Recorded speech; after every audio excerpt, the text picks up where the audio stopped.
Assalamu alaikum guys, welcome back to my channel. If you're a new subscriber, welcome, and if you're a returning subscriber, thank you for coming back. Over here we have lots of stunning abayas and dresses that we create, so stay tuned for more.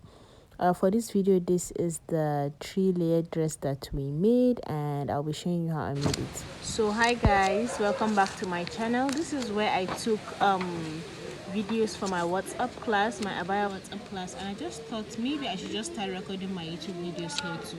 So I'm sorry about the background noise, it's outside, but I feel like it's clearer, especially when I'm taking videos. So I guess this is where I will start taking my videos, and I don't have to worry about if there is, electricity or not, because I'm using natural lighting.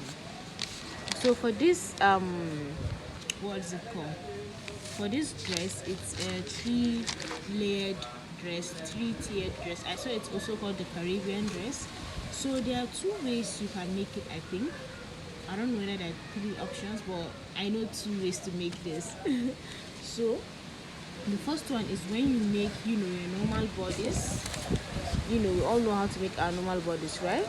Then we have 3 layers here. So this is your normal bodies. Then there's 1, 2, 3 layers, right? Now if you are making it this way, for these 3 layers, for the width, what you are going to do is you are going to multiply your hip. You multiply your hip by, I decided to make a voiceover since it was too noisy. So like I was saying, you multiply your hip by 1.5. This is so that you get that big ruffles, so that it will be a lot wider. As you can see, it is very free size. So assuming your hip is 20, for the first layer, that is the width of the first layer, I'm going to say 20 multiplied by 1.5. Do you get? So it will give you, I think, I don't even know what is 1.5. That is like 30. I don't know, guys, I can't calculate. This is my morning brain. Yeah, so whatever you get, that is for your second step. And then for the second step, use whatever you get, you multiply it by 2. Okay, then you multiply by 2.5 or 30. Guys, it's just a gradation. You decide what you want. You can either multiply it by 0.5, by 1, by 2, 2.5, anything you want.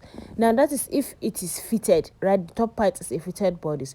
But then for this one that we made, it is an A shape that has 3 layers.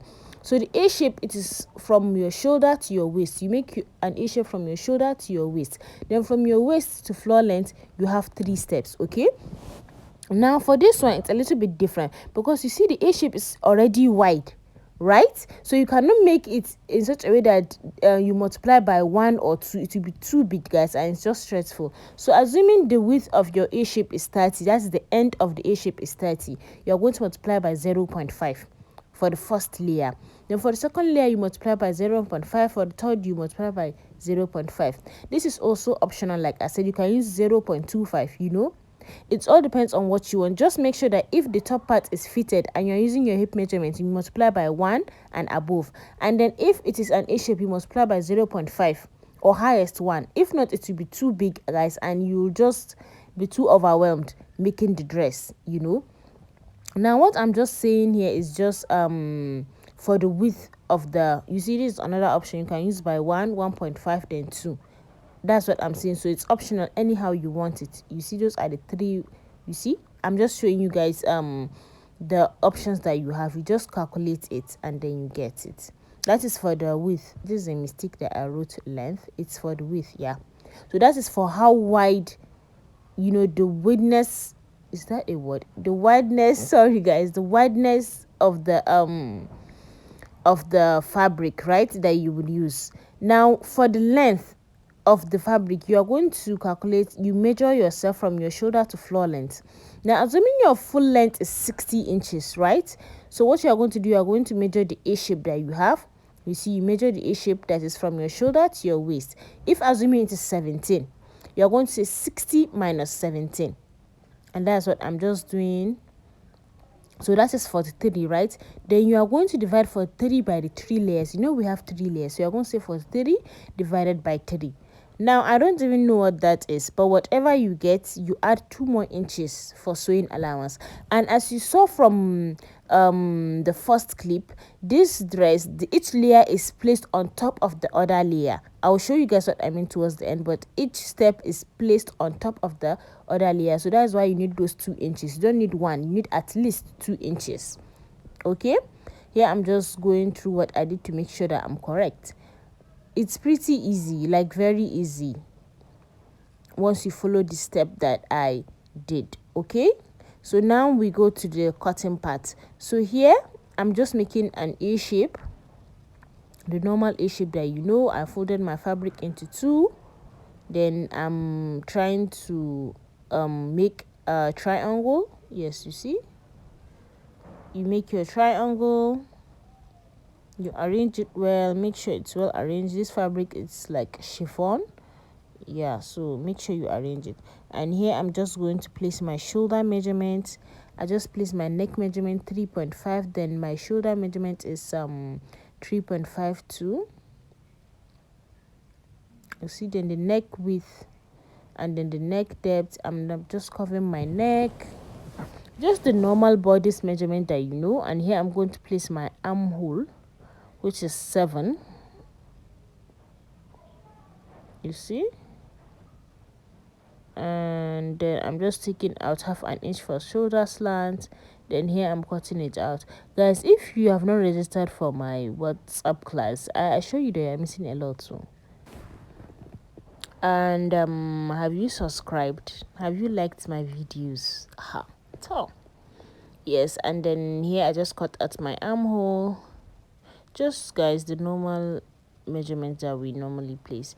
Yes, and then here I'm placing the length of the shirt from shoulder. It is, I think, 17 inches. Yeah, so I'm making sure that it's a straight line, not a curved line. It's straight, yeah. Then I'm just going to cut it out, guys. So from this I had to add another like 5 inches because it wasn't long enough. This was like 17 or 16 inches and I wanted it to be like 20 or 21, so that's why I had to add like 5 inches or 4 before starting the layers. If you saw the first clip, you know what I'm saying. But of course, if you cut your A shape to be as long as you want, you don't need, guys, I don't know what is wrong with my tongue today, but whatever. So if you cut the A shape the way you want, you don't need to add anything. So I just measured the end of the A shape, how wide it is. So whatever I get, how wide that A shape is, I'm going to multiply it by 1, then by 0.5 for the second layer, then by 0.5 for the third layer. And this is what I have. I have cut out the you see, I've cut out the steps and I have interlocked the ends because you know, like I said earlier, the first layer is on the A shape, then the second layer is on the first layer, and third layer is on the second layer. So since it's showing up, you have to, you know, interlock them.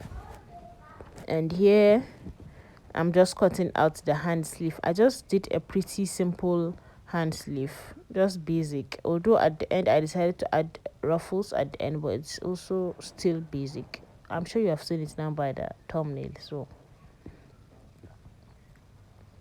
here I'm just covering out my armhole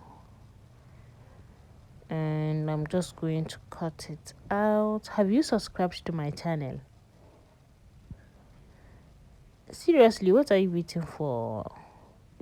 And here I decided to show you guys how I did this because it's a lot of fabric, guys. It will be overwhelming when you want to sew it. So I'm just showing you guys. I used pins to hold it down to make my ruffles before sewing.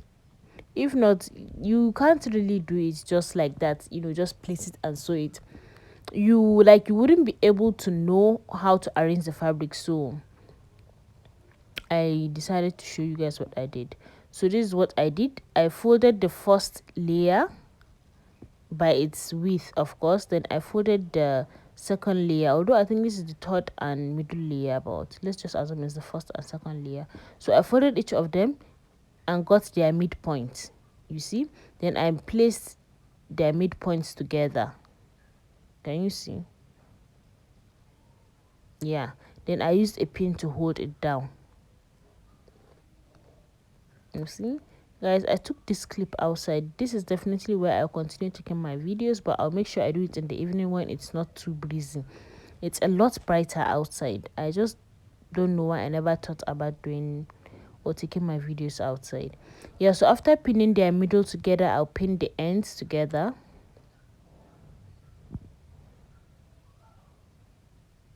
You see?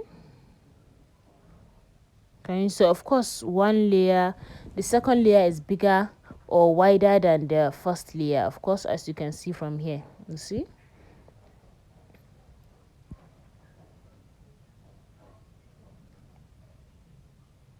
Then from here you can also look for the midpoints again of this section.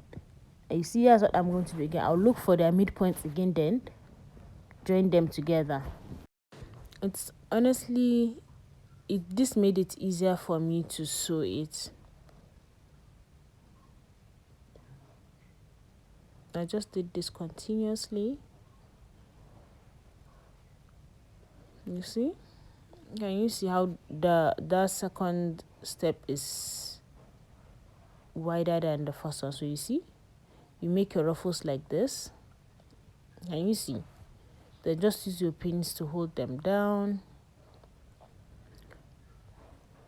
And that's what I'm doing. You do this for each step. It might be tiring doing this first, but I assure you, when you want to sew, it's going to be a free skill. Like, you just place it under your sewing machine, and then you just stitch. You see, so you just have to go below the pins and just stitch. That is all. You see, so that is how it is on my shirt. As you can see, let me show you. I haven't even taken out the pins here from my shirt. If you look carefully, you can still see the pins on my shirt. Yeah, you see, all the pins are still there. So that is what I just did. This will make it faster to sew. Okay, so thank you for watching and stay tuned for more.